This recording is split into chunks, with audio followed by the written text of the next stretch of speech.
dealt with immediately and permanently. That is not what happens at boot camp. Don't believe the rumors. Don't believe what you see on movies. Abuse is not tolerated at boot camp. Discipline is, but again, discipline in the Marine Corps is something you do for someone, not something you do to someone. And you parents understand what I mean when I say that. The third question, is it worth it? I get that a lot. I know it's going to be a challenge for them. I know they're going to be a better person, but is it worth it in the long run? Again, it depends on who you ask. But I've been doing this, like I said, for almost 21 years.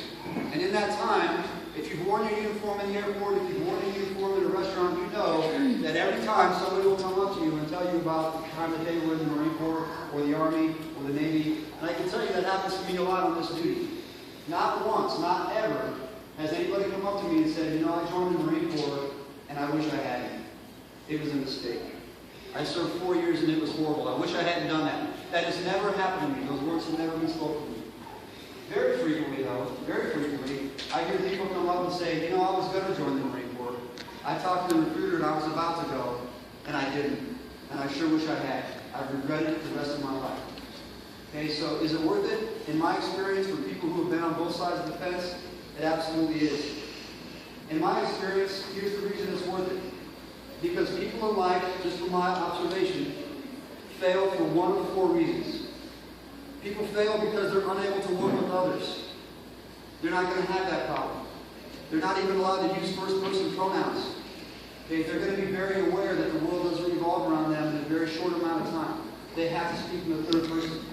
There are obstacles throughout boot camp that can only be accomplished if you rely on the person to your left and right. You can't do it by yourself.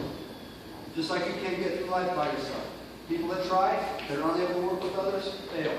Some of you may can think of examples of what I'm talking about. At boot camp, they're going to fix that problem. People fail because they can't overcome fear or they can't recover from failure. When your son or daughter comes back from boot camp, they're not going to have that problem either because they will face fears. When you stand on the top of a rappel tower and there's clouds between you and the ground and you don't know if it's down there or not, you're afraid. I'm afraid to admit it. When you're underwater and you can't breathe and you just got to calm down for a second and remember your training so you can get back up to the surface where that air is, you're facing fear.